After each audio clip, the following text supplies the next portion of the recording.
Gotta die sometime. Hello, everybody, and welcome to the very first episode of the Super Mega Death podcast. I am Emperor here, and you know what? I have to just give you your platform. My co-host couldn't have been any better because your voice just cut out. And when all you hear is, it was perfect. It did it again, but hey, you know what? This works. This works perfectly fine. Exactly. Well, welcome to our pilot episode. What we are talking about today, we have talks on the new League of Legends patch that just dropped 12.18, as well as the TFT patch that apparently is delayed at the moment, from what we're seeing, something. And right around the corner, we got the World Championship, starting off with the play-ins, held in North America for the first time since 2016, so I'm excited that I do not have to wake up at 4 a.m. To watch Worlds. I can actually watch it at a normal time like a regular human being. I'm excited that I don't have to consider buying a plane ticket to South Korea and to see T1 ever. Yeah. That's the only way I was able to see them, and now I can see them because they're in my backyard. Yeah, and we had the we had this talk that we were all going to get tickets to go to Worlds, and they were pretty much sold out in the first 10 minutes. So yeah, the early bird gets the worm, and we were that was early. way too early. That was not even early. That was the night before. Yeah, not to mention they had the MasterCard pre-sale that just absolutely broke.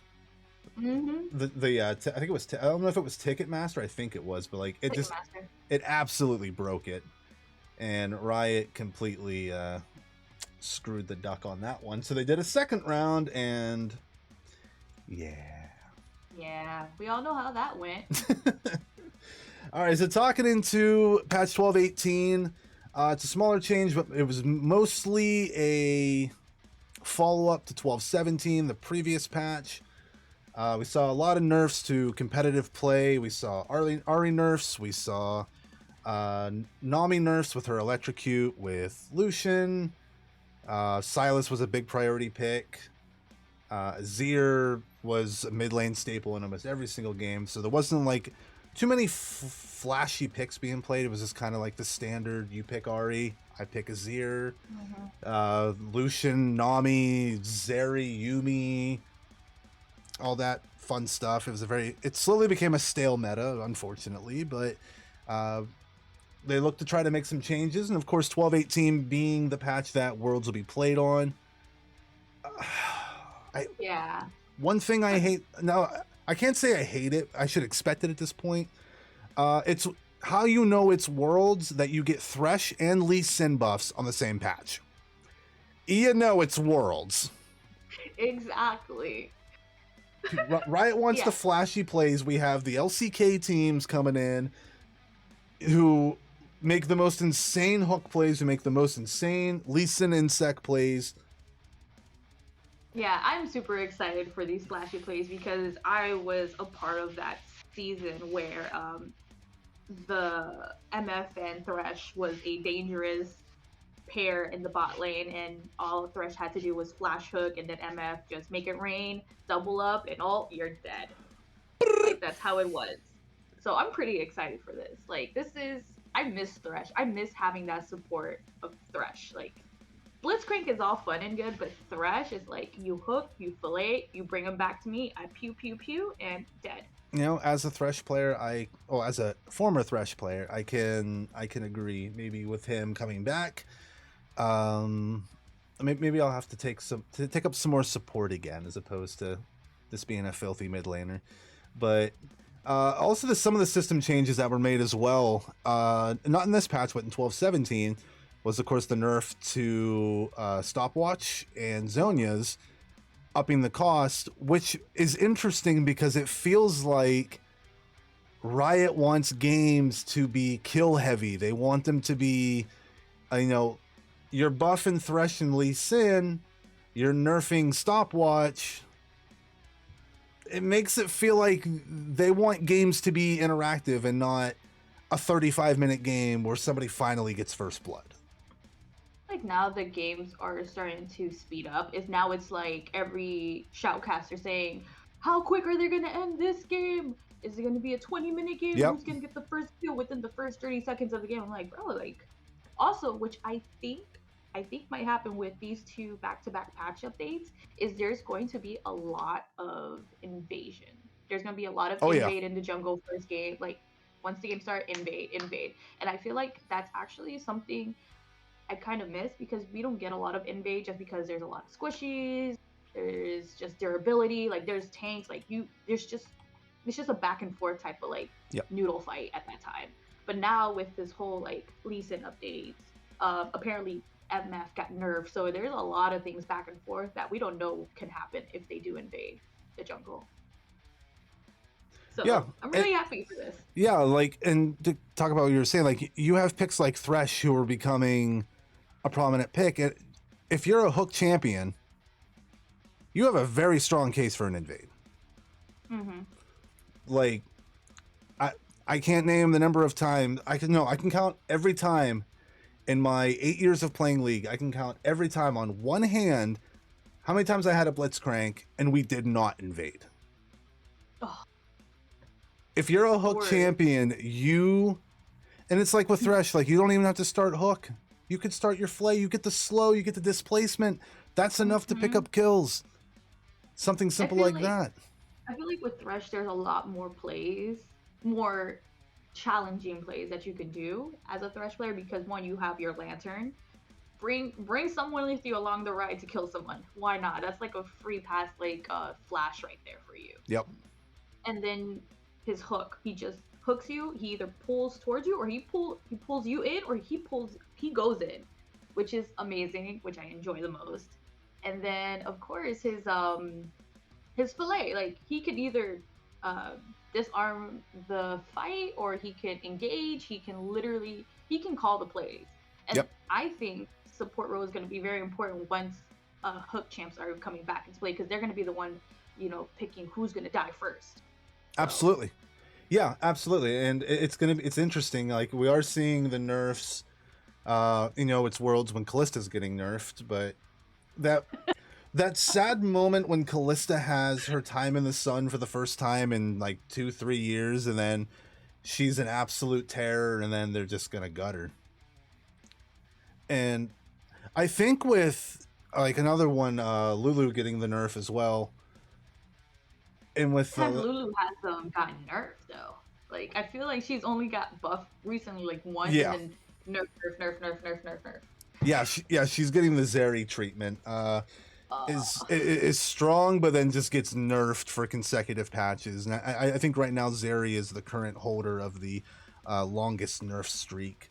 I think this was the I think 12-17 she get nerfed. No, it was 12-16 she got nerfed. Okay, so for 2 patches since she's been out, she hasn't gotten nerfed. So she's starting a positive. I have to put a table up with the longest consecutive nerfs for each champ. I'm gonna have to research that, and if I do find anything, I will throw it up. But yeah,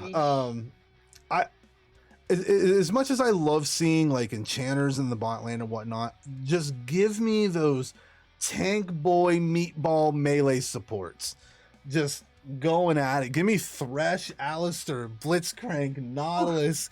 Just give me all them meatballs. Get me like an orange support or like somebody like. Although I do think we'll have some spicy picks on it, but I'm sure we'll touch on that whenever we get to whenever we get to the portion of the podcast where we talk about Worlds. And yeah, a lot to say. We were discussing before we got on about the quality of League of Legends games. Just they feel kind of flat, for lack of a better word. Yeah, it feels kind of flat, but it feels like Riot hasn't put enough effort into fixing it. Okay. I feel like just like when I play a Summoner Rift like ranked game, I got one bot in my game, and I'm like talking to this person, I'm like trying to chat, I'm like, hey, what are you doing? what are you doing? I'm pinging it. I'm like, okay, you have to be a bot. You're not talking to me. Like, you're just going in. You also pick Echo support. Like, I'm like Oh. confused out of my mind. I'm like, what are you doing? And like, I'm like, this has to be a bot. Like, this person literally picked Echo support and then left the game. And I'm like, I'm stuck with this bot. Just he'll go up to tower, hit tower, run back to tower, back. And I'm like, I definitely know you're a bot because nobody would do that Yeah, unless you're a bot. that screams bot to me. That definitely doesn't scream normal human being.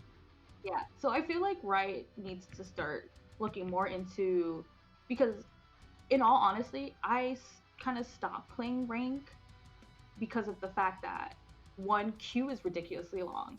Yeah. Two, three, bot players, which is 1 in 3 of my top worst things of Riot right now. And then 4 is just honestly like the MMR matchups is just stupid. I had a gold player. Listen here, I'm a bronze player. I don't care. Like, I've been struggling just because of this, bots and everything. I'm a bronze player and I haven't been able to get out. And I'm a pretty decent ADC. Like, I can carry if I get, a good support and I can just go. But like, I'm still stuck in bronze. My MMR is way high and it says I'm playing with gold while I'm in bronze. Like, there's an issue here. Yeah. Like, why is this happening? Like, I feel like Riot needs to fix this. Yeah, to talk what you were just saying about about gold. What a lot of people can do is like say you're bronze, but you still have the ability to play against silver players who have like lower MMR than what their actual rank is. And then where the issue lies with that is silvers can duo with gold players. Yeah.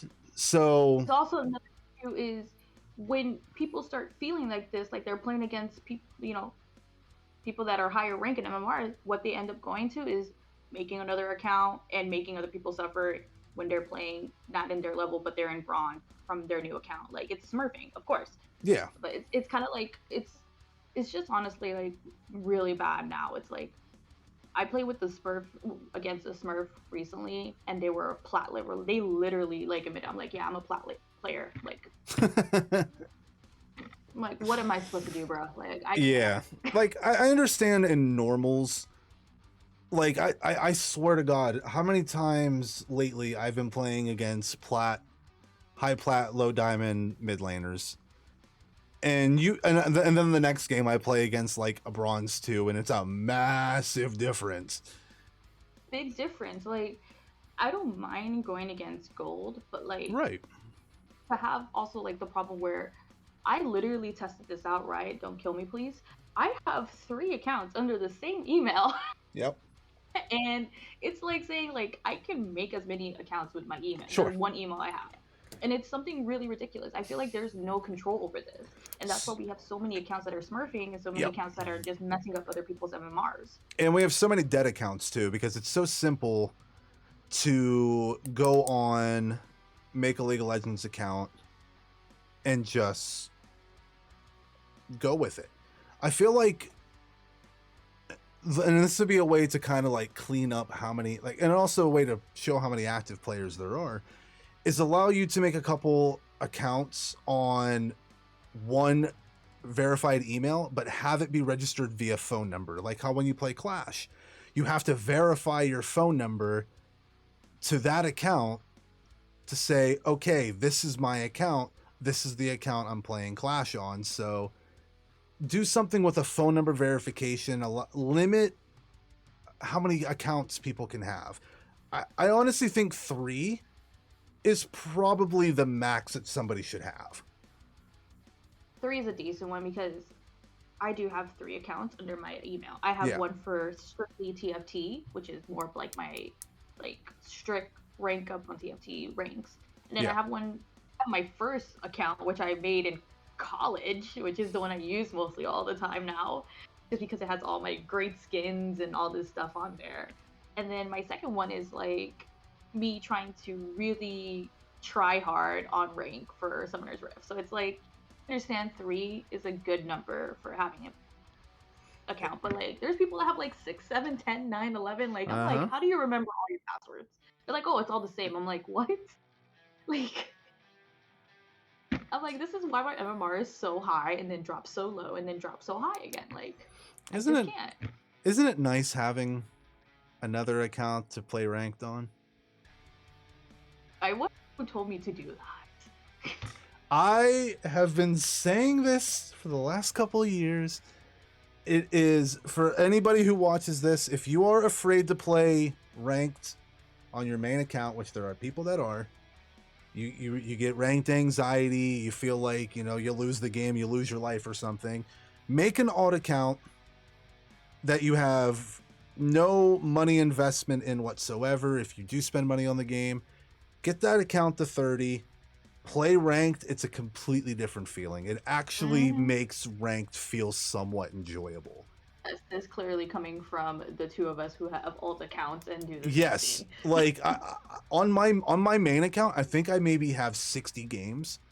On my alt account, I have over 300 for ranked this year. Yeah, I haven't been playing rank just because of like the whole irritation. I've been playing a lot of TFT rank, but that's a whole different story.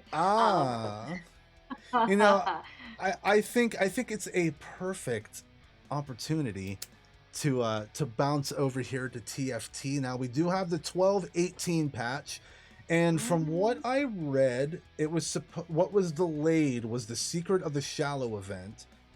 It was originally scheduled for today.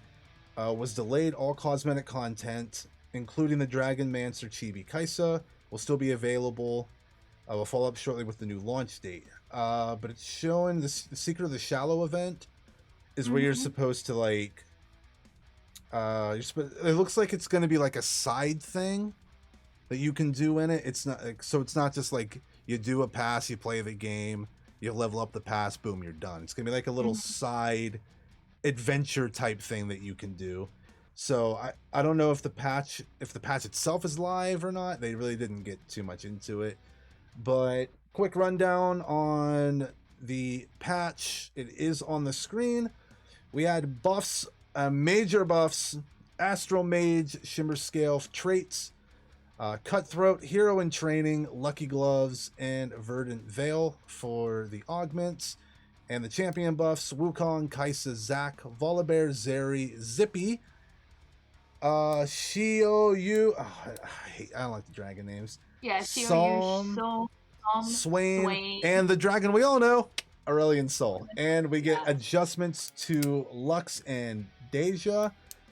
And we also are getting nerfs to Cannoneer, Dragomancer, Ragewing traits. And Last Whisper item, Aphelios and Nunu nerfs. And the new addition, the Dragonmancer Conference.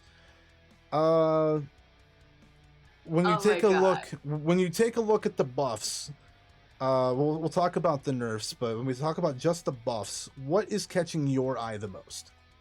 So this is probably going to be the only game and patch that Zeri is actually buffed, and also Aurelion Sol is also buffed.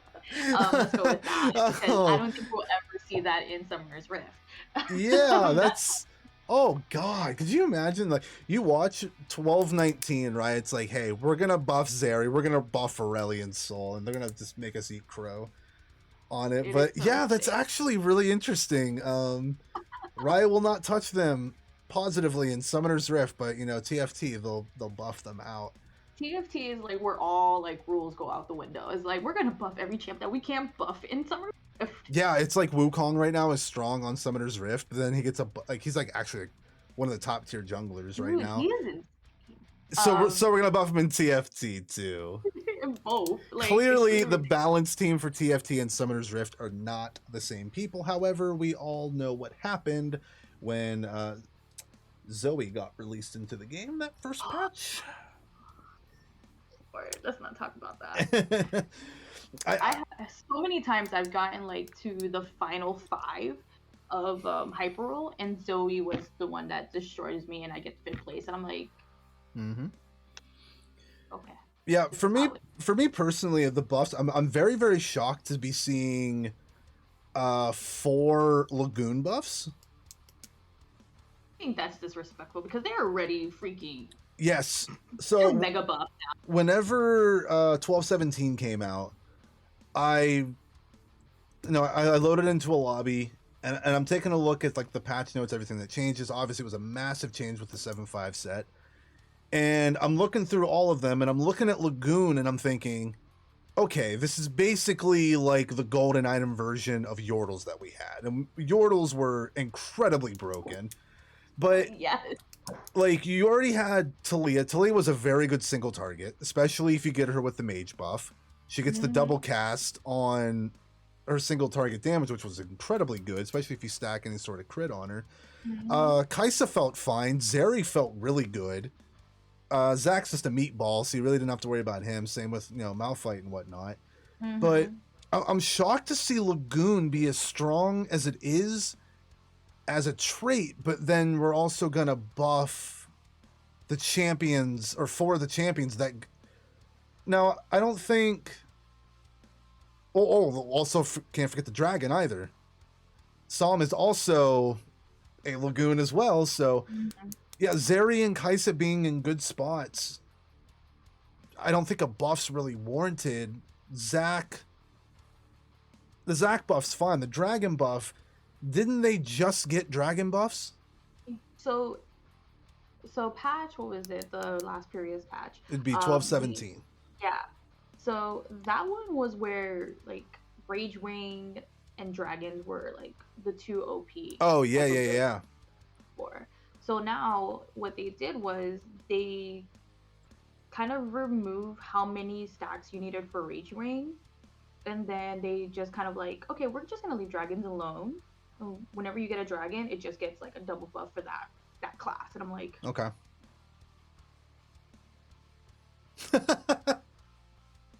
Like all I have to do now is just build a dragon midway through the game and I win. I'm like, okay, cool. Like, thank you for giving me the answers. It's like a cheat sheet. But also it's pretty hard to get like a level 3 dragon. I got it for the first time last night, and let me tell you, I ended up losing. I ended up getting 5th place. And I was just like, well, that was a waste of time. Thank God this was hyper roll. It's so funny we talk about dragons because, well, actually, we'll talk. I'll talk about that when we talk about the gameplay. So the nerfs we had, obviously, with the Cannoneer, Dragonmancer, Ragewing, Aphelios, Nunu, Last Whisper. Anything that really stands out for you in the nerfs? The nerfs, I think the Ragewing and the Cannoneer, because like, Senna was honestly an OP TFT play. Like, you put her all the way in the back of your line, and then if you gave her Mage, 2 shots of her her stun, dead. I feel like that was actually something good for once in the nerf realm of riots. Nunu, I kind of like Nunu. I don't feel like Nunu was very underplayed, and a lot of people just didn't know how to play him correctly just because Mirage was so confusing half of the time. Yeah. The issue with Nunu now, though, is the fact that you make him a Dragonmancer, and he is just incredibly he's so overpowered. Yeah, he's OP, but like, it's honestly, you could just throw that out, but it honestly is, it's the whole, if you're getting that item, like that, the crest for it. Yeah.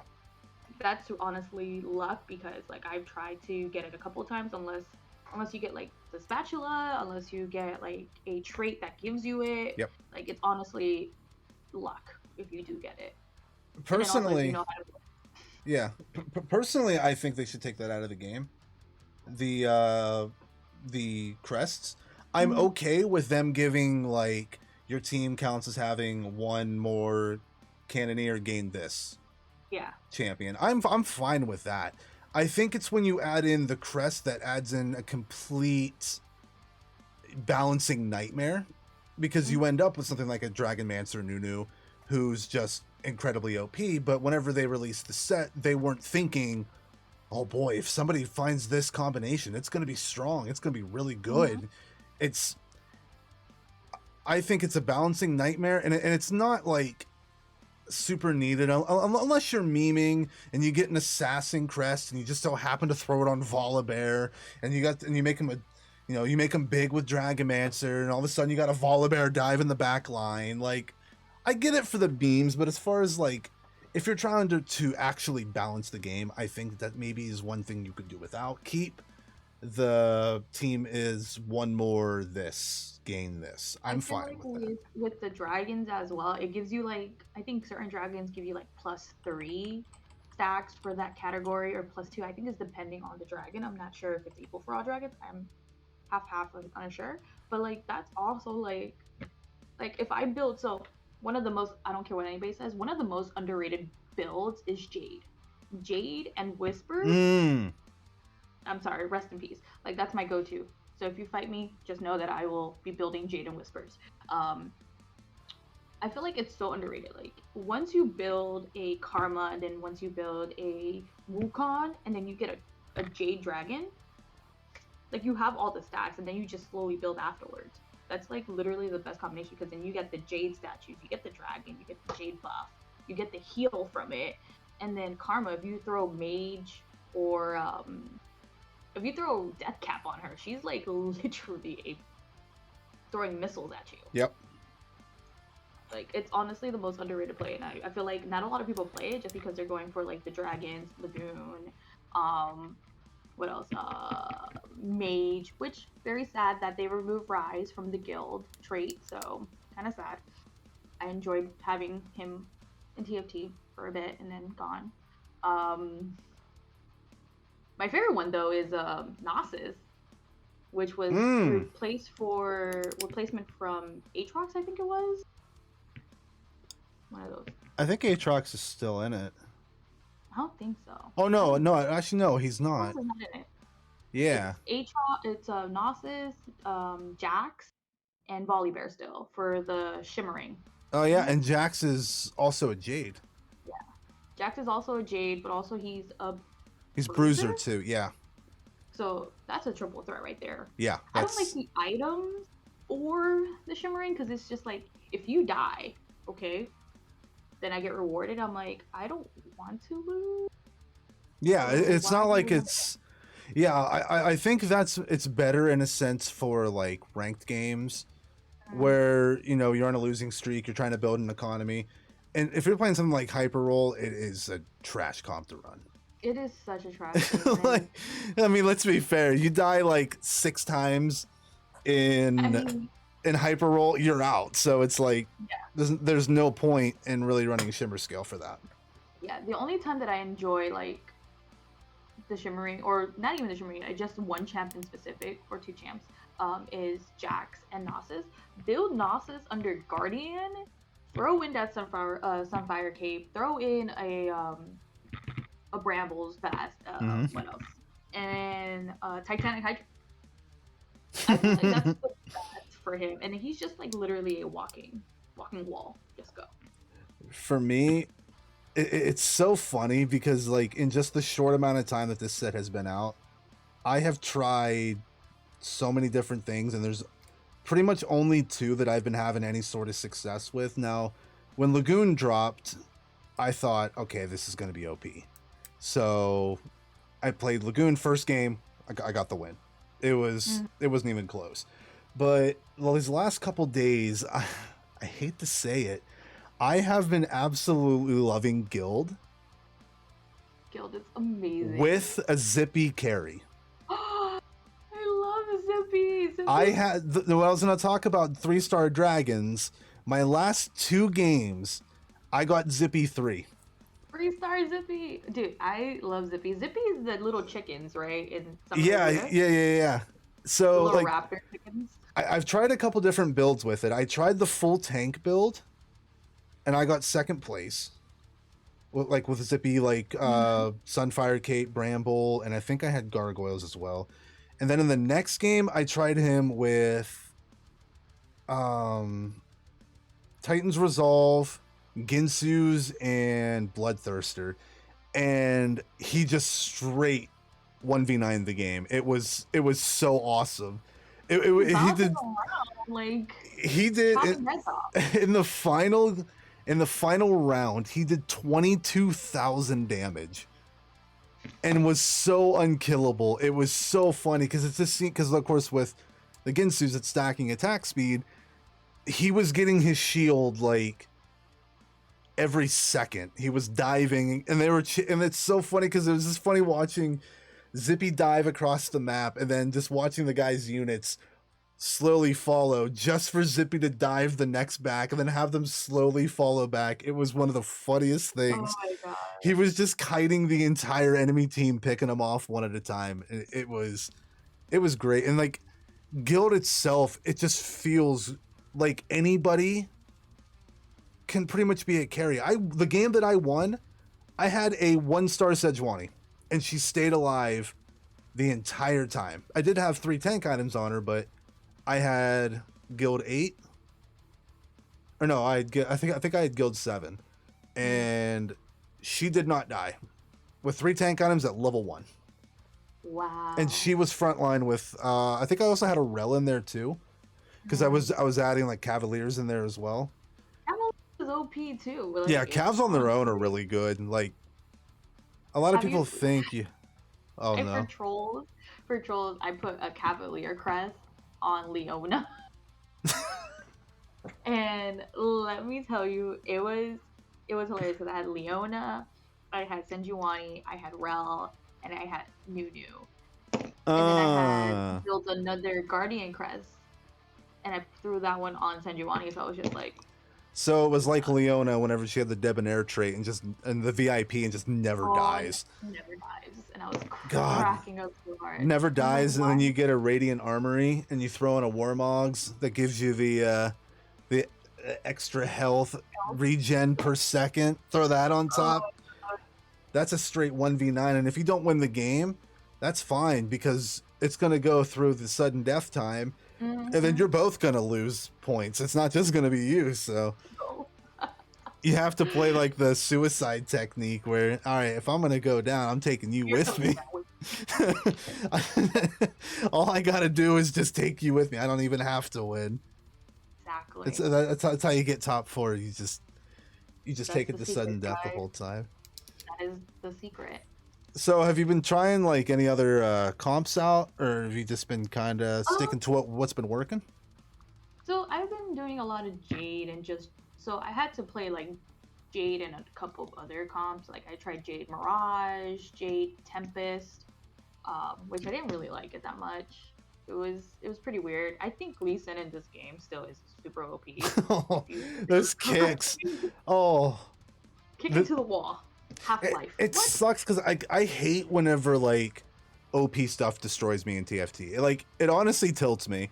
But when it's a Lee Sin, I can't get tilted by it because it is so cool to watch. It is really good. Just watch him kick somebody to the side and like a couple seconds later just kick somebody to the other side. He's just kicking ass and taking names, and unfortunately that name's mine. Imagine putting a Cavalier's crest on a Lee Sin. Ugh. Alright, now you're breaking the game.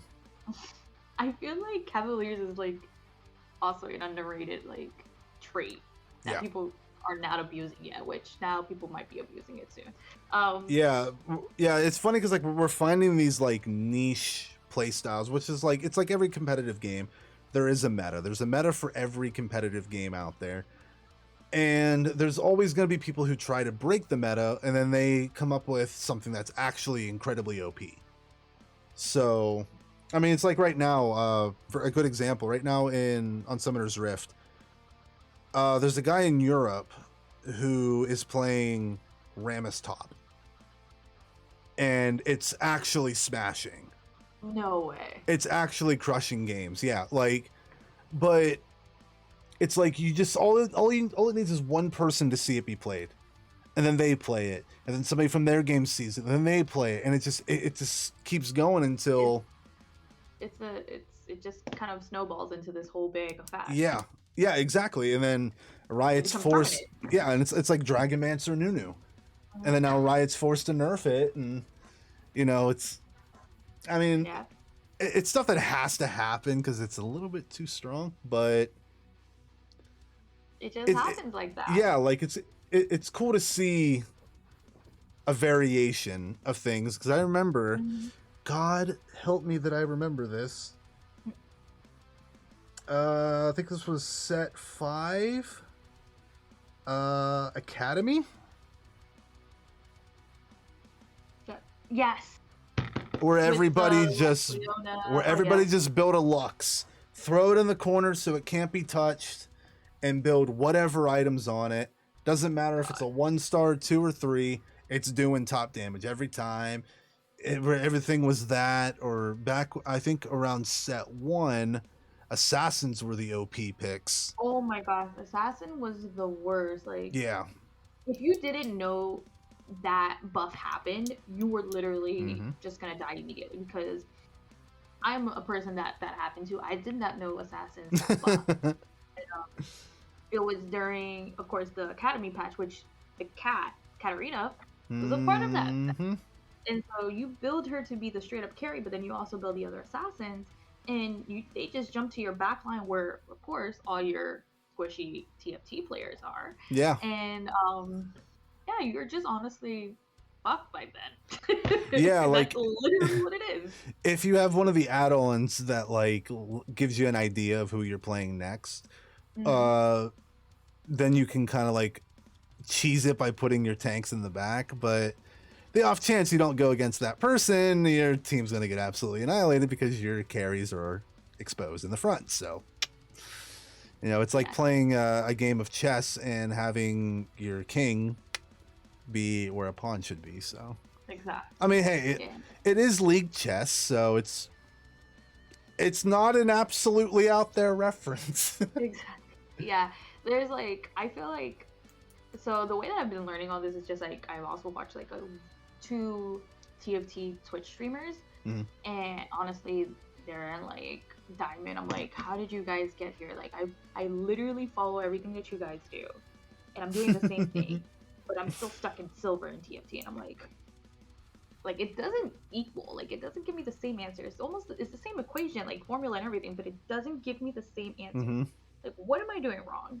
And like literally, I messaged one of them on Twitter. I was like, "Can you give me a tip on how to get out of silver? I watched your streams," and they replied back. They were just like, TFT is broken.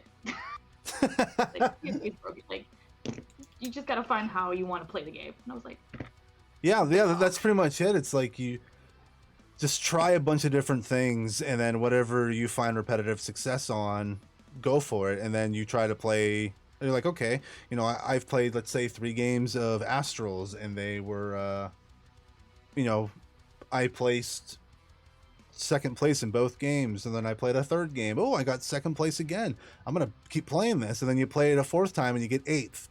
It's like, it's kind of. They always say play with what you're dealt, but sometimes you get dealt shit.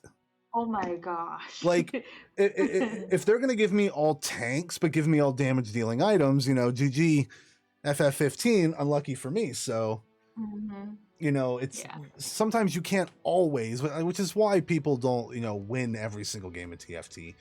There's people that are in Challenger who are placing, 7th and 8th multiple games in a row, but then they bounce back, and sometimes you just got to get unlucky because Riot would never allow somebody to win every game every time. So it's what keeps you coming back. But Definitely.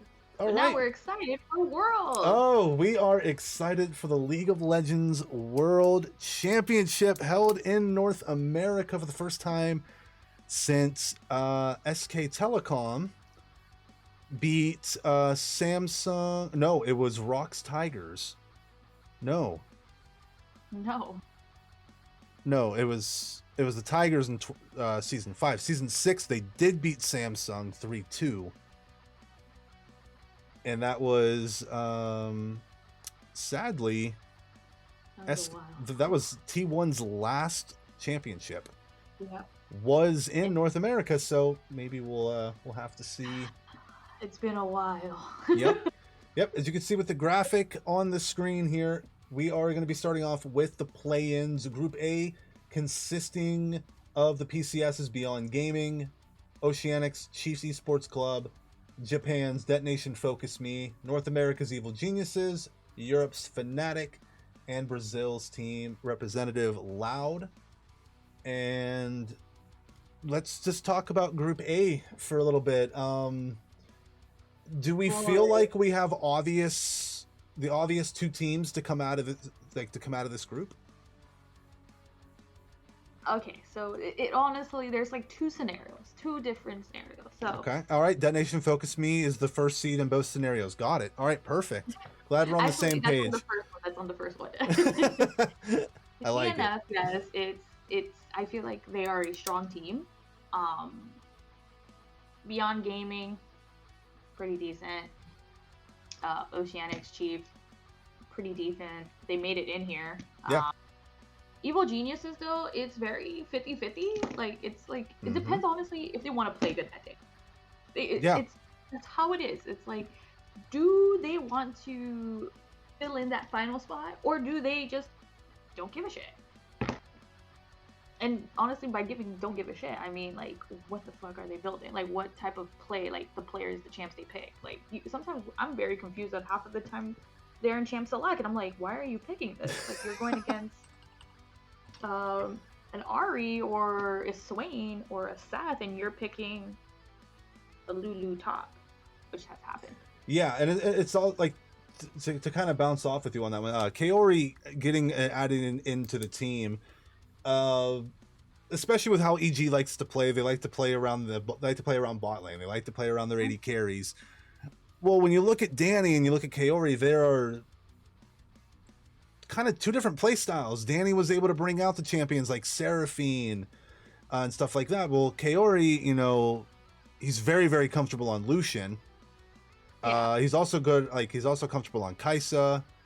Not so much Kalista, but it's like whenever you have Kaori in there, it's easier to pinpoint who he's going to play. So he's easy to ban out. He has such a small, like, comfort champs.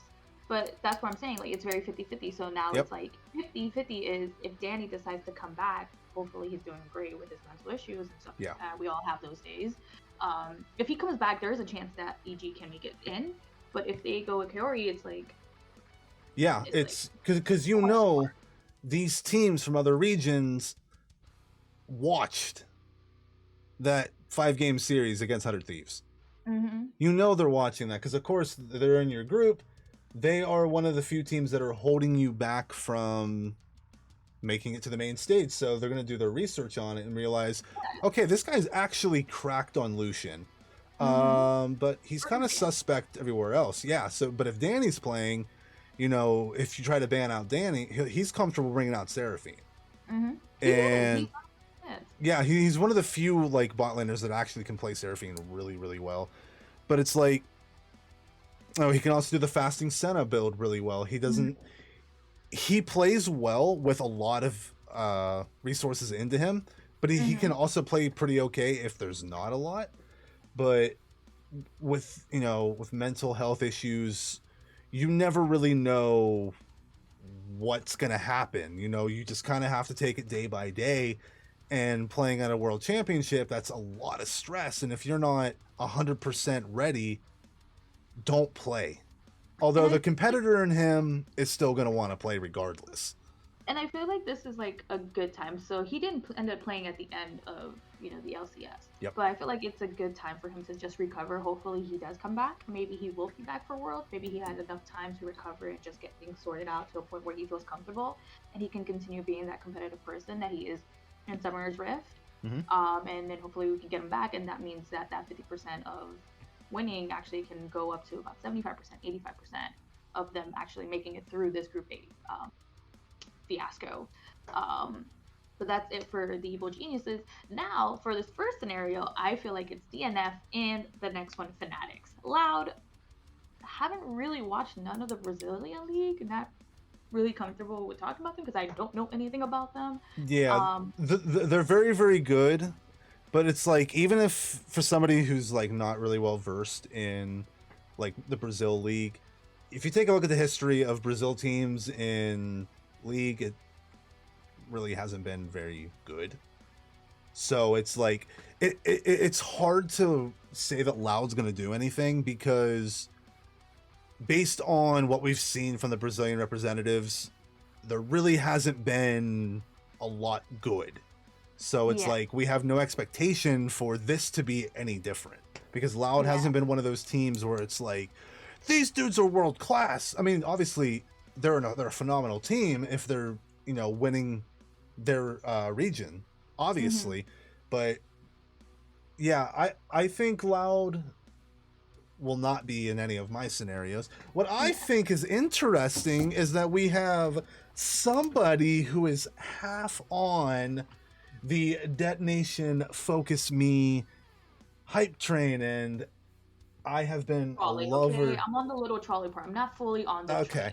I have loved DFM for quite a few years, ever since the LJL was introduced. I love this team. I love their attitude. I love their their style is so weird because it's like it's passive but it's aggressive at the same time. And the fact that I get to see Evie back at a world championship, getting ready to play into the game, look into the camera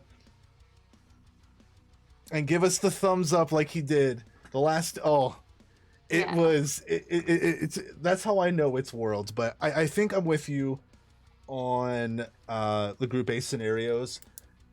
So my second scenario for this is honestly, if Evil Geniuses do get their act together and they win, then it'll be Fanatics. I feel like Fanatics is going to actually be that team that's in both scenarios that's going to get through, just because Fanatics also is the one key thing through all worlds and through all worlds is that you have to be versatile and adaptable to different regions' playing styles.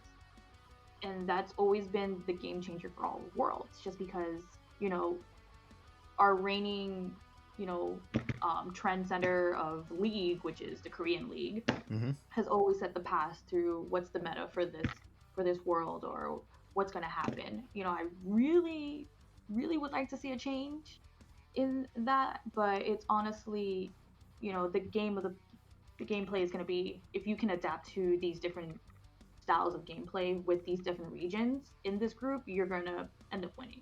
So if Evil Geniuses can just get their act together and adapt to these changes, it's going to be easy for them to like win these games. I feel like DNF has that.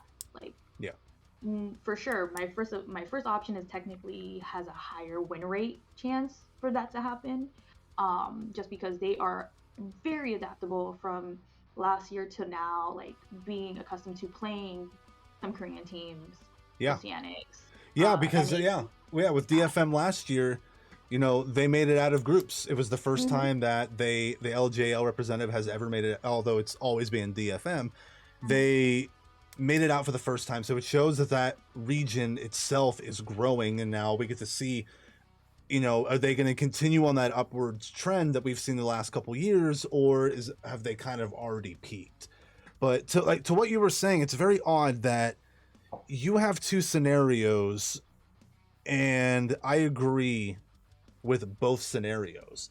I do think Fnatic gets through no matter what. I think the only big competition to Fnatic would be EG, but when you break down lane by lane, top lane Wonder versus Impact, I think that's a lot closer than many people will admit. I do think watch though. Top lane is going to be fantastic to watch. It's two weak side players who are good at playing weak side, and they're good on tank duty. I do think Inspired maybe has a little bit of an edge of a Razork. Not like a massive gap. I think it could go either way in that. I think Humanoid over Jojo Pyun. No, it's gonna be Jojo Pyun. Jojo Pyun has been nothing but currently peaking at his absolutely. It's just wondering if the experience of Humanoid at the world stage and his Humanoid's role within the team, he doesn't have to be the carry. For Jojo, especially if it's Kaori, Jojo's gonna obviously have to play a more carry role, which Razork Humanoid duo can kind of shut him down, because Jojo, he's a very aggressive player. But if he gets put behind, he usually stays behind. And I think the big the big story about EG Fnatic matchups, it will be the bot lane.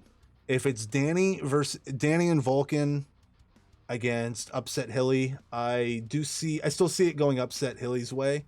Mhm. But if it's Kaori Vulcan, I just see it being a complete bot lane stomp. Fnatic is just so good through their bot lane. Yeah, and that's like also the thing. Like for Evil Geniuses to pull through against Fnatic, it's gonna have to depend on the player who's gonna be playing ADC, but also how the jungler and mid laner are gonna be playing. Because I feel like Jojo Pyong can also set the flow of the game, depending, if jungler can come in and support at an earlier time, but also is like, which side are we going to be like? What meta are we going to be playing on in that game? Is it going to be very EU? Is it going to be NA? Like, I feel like in all general, like EU's meta is going to be a little bit more overpowering than the non-existent NA meta. Yeah.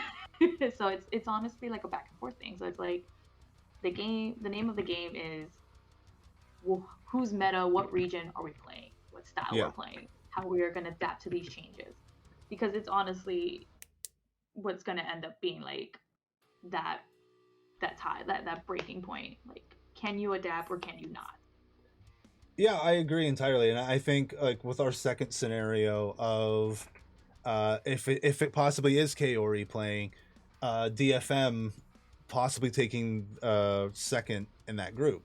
Now, granted, they would still have to play another seed or another team from the other group. Like, we're just talking like which two teams will move on to the next stage of it. And I think once again, this is a lot of people think the LGL is just, kind of like NA is to EU, like it's like the inferior.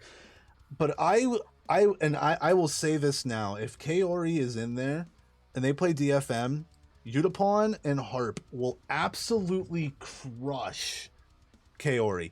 Utapon has been with DFM since 2013. Wow. The only person who has been on their team with the same amount of time, if not longer, is Faker. Utapon has been a consistent 80 carry for that team. When you think of LJL, you only think DFM. Everyone only knows DFM because they're the only team that wins anything. It honestly is. That's all I know. Yeah, Sengoku Gaming comes close every time, but they do not make it until Japan gets a second seed. Sengoku Gaming will not be making it in there, but DFM's returning with Evie Steel, Utapon. Yaharong is the new for mid laner. Harp came in just after Worlds last year, so 2 untested for Worlds, but we're gonna have to see where they're at. But yeah, as far as predictions go, scenarios go, you and I are pretty much we're pretty much on the same page with that. Those are all honestly the top 3 teams in that bracket, like that group. So it's like, okay. Yep. So moving on to Group B. Moving on to the B group on the screen, as you can see.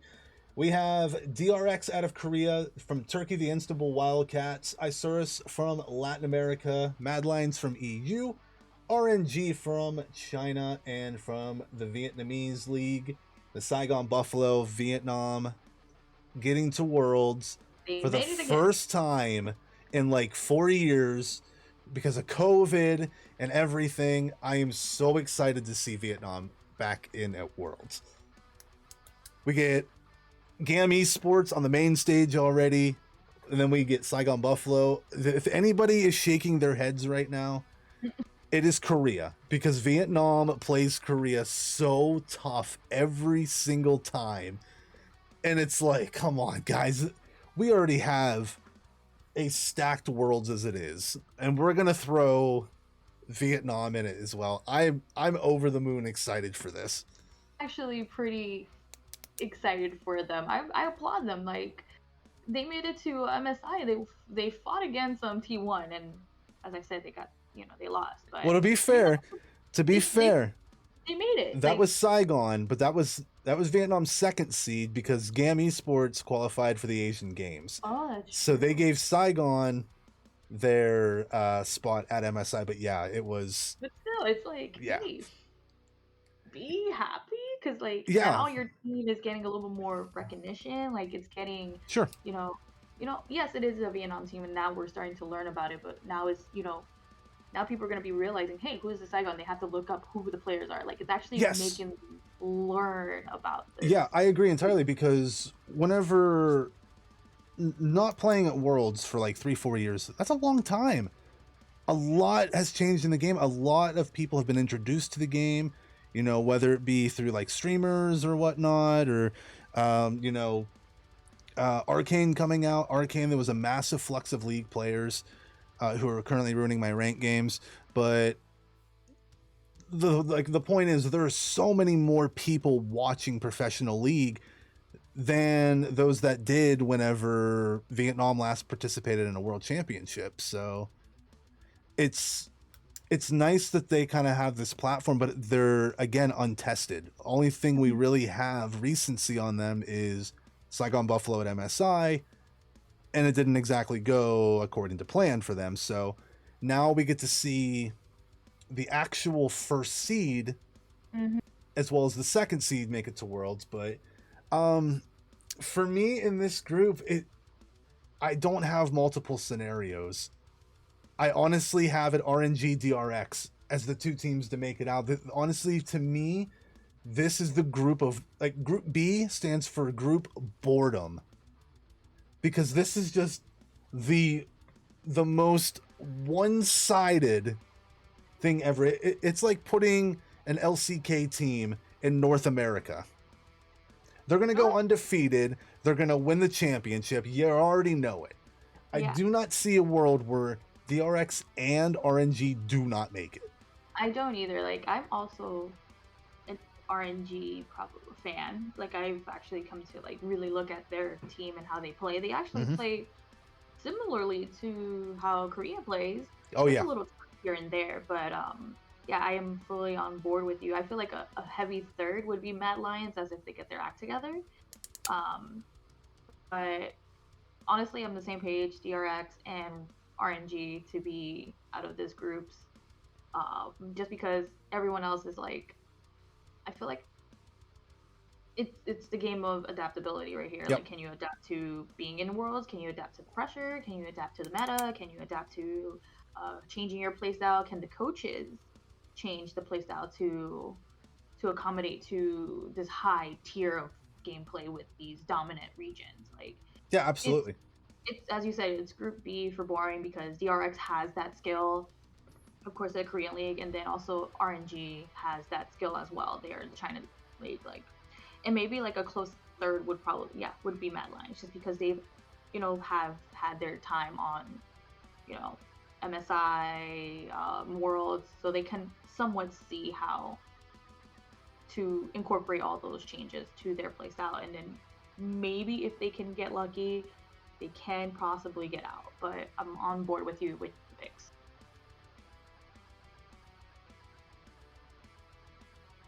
I was muted. Like Ah, concerned about you for a bit. I was like, yeah, you but might. it's funny. I muted because like I had to burp, so and I didn't just want to be like, "Meh," so I just muted myself, and And then you you know, forgot. this is what I get for having manners. But yeah, it's good to see that like, at least we have one group that's going to be predictable. Mhm. But you know what's interesting, because we actually just crossed the hour mark, and I know we wanted to.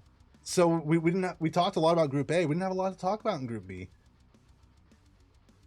But yeah, to wrap up, at least the play-in stage, up on the screen you can see we will have our first day of the play-ins on Thursday, September 29th. Isurus takes on Mad Gaming. And then we have a classic EU versus NA. We have Fnatic versus Evil Geniuses. Loud takes on Beyond Gaming, followed by Mad Lions versus the Istanbul Wildcats. And then we get Chiefs against Fnatic, Detonation Focus Me against Loud, Saigon Buffalo against the Istanbul Wildcats, and then we close the day with a banger DRX versus RNG. So we get a phenomenal slate of games on the opening of the play-ins. I'm incredibly excited about it. Mhm. So shifting to our final topic of the day, we know 12 out of the 16 teams that are going to be put on the main stage. Up on the screen, you can see Cloud9, T1, and EDG will be the Group A representatives. Group B will be JD Gaming, G2 Esports, and Damwon Kia. Group C, Rogue, Top Esports, and Gam Esports. And then Group D, Gen G, 100 Thieves, and my new favorite league name, the CTBC Flying Oyster. Incredible name. I hope they win it all. TBC. I want a CFO skin so bad now. I want like Octopus Ari. Give me that, please. But looking at these groups, Ergot, top lane. Octopus Ergot. Oh, I'm gonna have to message the guy from Flying Oyster to see if we can get something like that. But looking at these groups, and I feel you and I are gonna have very similar answers with this one. We know 3 out of the 4 teams. We can, as we get through play-ins, we'll know obviously who the 4th team is for each group. But if you were to take these 4 groups at face value right now, if you were one of the play-in teams and you had a choice, group A, B, C, or D, what would be the group you do not want to be in? I have to go with A. Because honestly, like, I don't know, like, as everybody know, I've been on this whole, like, mental issue with Cloud9. Like, I was a Cloud9, definitely. I was a Cloud9 cult, a part of the cult, you know, the whole church and everything on Sundays and every, you know, the whole shenanigans. Until, you know, our Lord and Priest left, and yeah, that went to shit shows for a bit. But yeah, I don't know how they're gonna make it out of this playoff. This little Group A atomic bomb nuclear war that's gonna happen there, because honestly, I feel sorry for whoever gets that 4th place, right? That 4th place in that group, because EG Gaming is honestly a very good team. Very good. Very disgusting. I mean, you know, Edward Gaming, maybe you heard of them. 2021 League of Legends World Champions, maybe? Exactly. And then you have T1. Mm-hmm. I mean, Cloud9, it depends if we catch him on a good day. The only team that's really, really celebrating right now is EG, because if they do make it out of play-ins, they cannot be put in that group due to there already being an NA team. So they are just losing their mind excited. Now, unfortunately, they could get put with G2, JD Gaming, and Damwon. That's not exactly the place you want to be, but yeah, it's yeah, I agree with you wholeheartedly. I think Group A is a death trap for any team that's not T1 or EDG. Yeah. I think they're top, and now who will be top of the group? That's gonna be a little harder to guess, but it just always, I swear to God, Riot writes this script and makes it happen, even though they pick the names out randomly. T1 EDG world stage. We always get it, but it always delivers too. It's never like, it's never a game where I'm like, wow, that was cool. Like it's a banger every time. But all right, but would you feel comfortable if you were a team and got moved into Group B? Or are we starting a trend where A and B, A stands for no, and Group B stands for group backwards, because that's the direction I'm going to be walking if I ever got put in this group.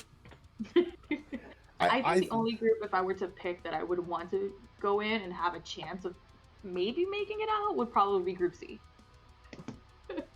I think so. Yeah, I think B is a slightly weaker version than Group A, more or less because it's EDG versus JDG. I do think EDG, although JDG won LPL Summer, I do still think EDG is the better team.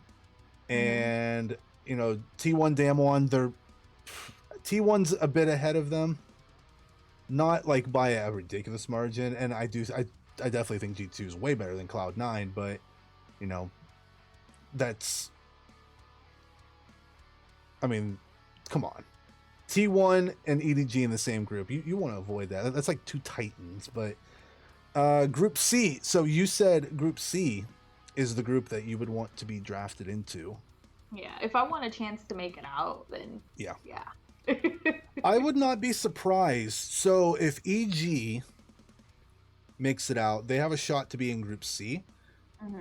I would not be incredibly surprised if EG could hit second place in this group. Now, yeah, like GAM's untested internationally for a while, so we don't know. Top esports, they're not unbeatable. Mm-hmm.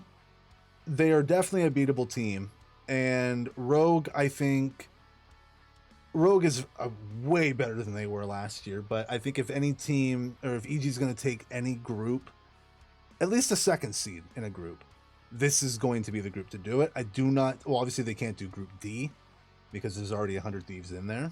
But Group D, would you be okay being in that group?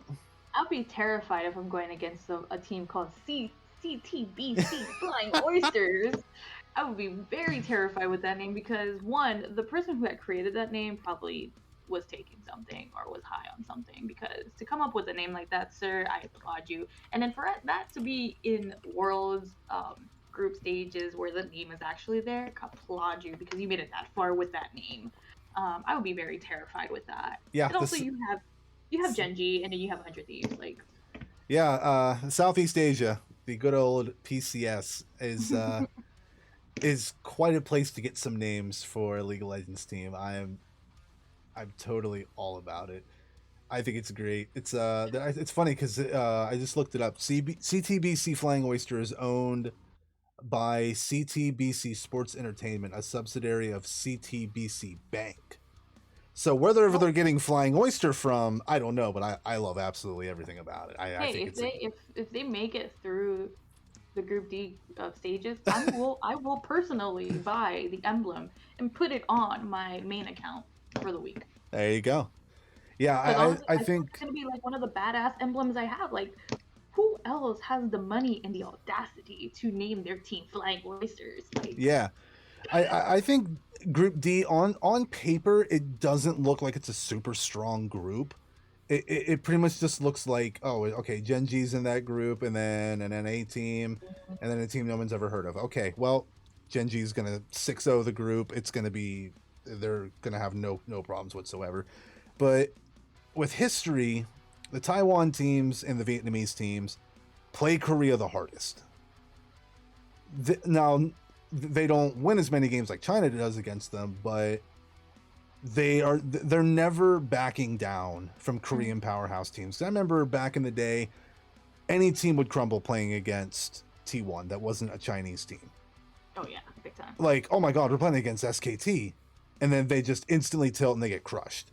Now, these like Southeast Asia, Vietnamese teams, they are like, we're not scared of you.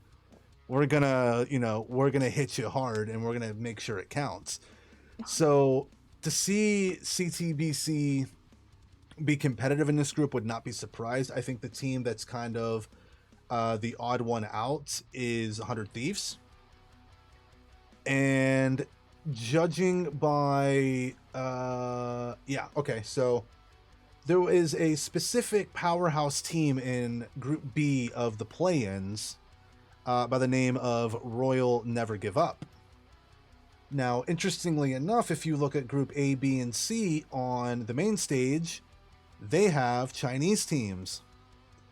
Which means if RNG makes it out of play-ins, they will get slotted into Group D to play Genji, Flying Oyster, and 100 Thieves. So if that happens, yeah, I would not be surprised if we see all 8 teams in the knockout stage be China or Korea. I would not be surprised one bit. Because it's gonna be, honestly, unless something spicy happens.